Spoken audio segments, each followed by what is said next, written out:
I've been more interested actually in the recent imbroglio that Ben Shapiro has been involved with one of his proteges at the Daily Wire, because he had been one of the ones to promote to stardom this young woman named Candace Owens, who had risen to prominence because of some of the successful videos that she'd made arguing against the attitudes of people in BLM starting in 2020 and going forward from there, when all of that was the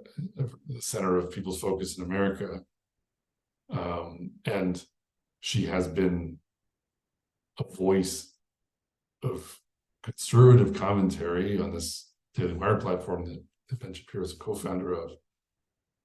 But since the war started here, she's made a number of public statements that have been very disturbing to people like Ben Shapiro, because they sort of walk the line of seeming like maybe not so inclined to favor Israel over Israel's enemies in, what's going on. And I'm just asking questions here, that kind of stuff. And that has blown up into her, publicly quoting New Testament scripture at him. And what I find interesting about that, looking at someone like Ben Shapiro, is that starting with acknowledging the good, he's been a fantastic champion for Yahadut and Torah to a point, in a way that maybe no one else has been before in widely viewed media in America, right? That he is one of very few people that you would see on major broadcasts or in programs, video, recorded programs with millions of viewers, where he wears a kippah and he, very unapologetically argues for the position of,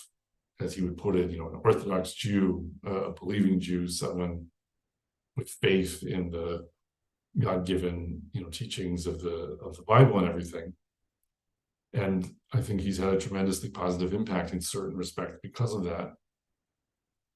However, it's also the case that it must be that a majority of his viewers are not Jews, but rather are Christians, just because he's operating in an American context, and the numbers are such that that's going to be true for someone who's popular enough. And I think just by virtue of not needing to ruffle the feathers, or needing to not ruffle the feathers of too many of his viewers, his hands are tied in certain ways in what kinds of things he can discuss or admit about differences between what the Torah teaches Jews and what Christian ideology of various sorts teaches its adherents. He tends to emphasize what traditional Christianity of some sort has in common with Judaism, and talks about Judeo-Christian values a lot. And he doesn't play up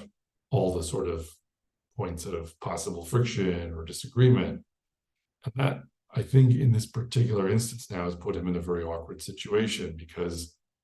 ultimately, looking at Jews in Israel fighting a war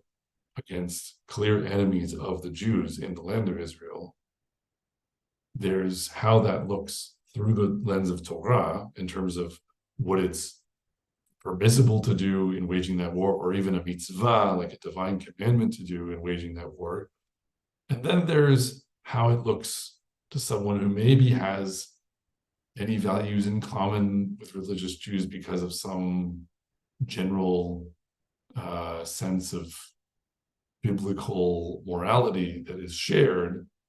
but someone who ultimately is not a Jew, and not only learning about what's right from the Torah, but also has kind of not entirely opposite, but definitely not parallel voice of Christian sources that sometimes is going to come down on the other side and say, oh, well, what about loving your enemy? What about making the central image of your ideology, the sort of idol that you worship,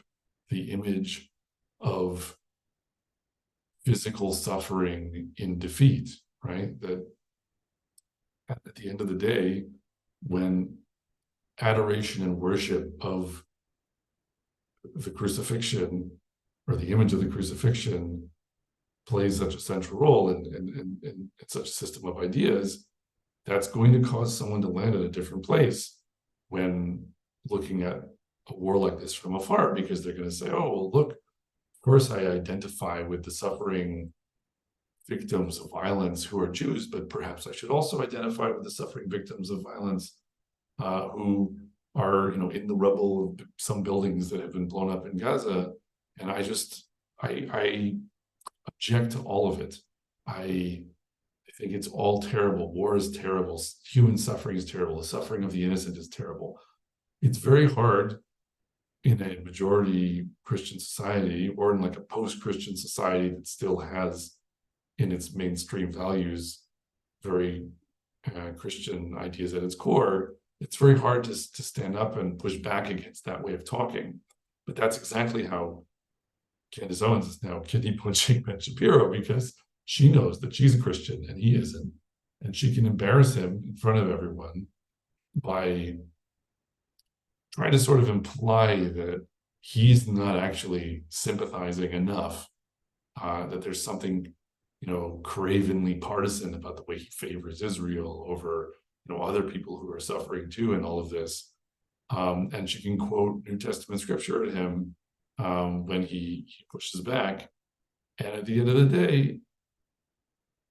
I don't know what leg he has to stand on, before his viewers, because by their lights, to some degree, maybe she's right. But the point is that his actual answer should be, well, you're talking to me about a set of ideas that's based on something that the Torah teaches us to view as idolatry. And we're learning from HaKadosh Baruch Hu that Jews have a responsibility first to see to the safety and well-being of other Jews. And then, yes, we can have all sorts of other more universalistic inclinations to try to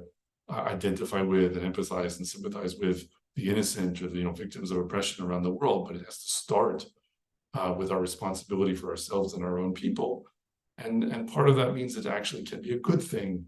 to violently wage war against an enemy, and to do so in ways that produce some suffering and produce some horrors, because all war does that, and all war waged successfully does that. But I think he's limited in how he can answer her because of how much he's put himself in the position of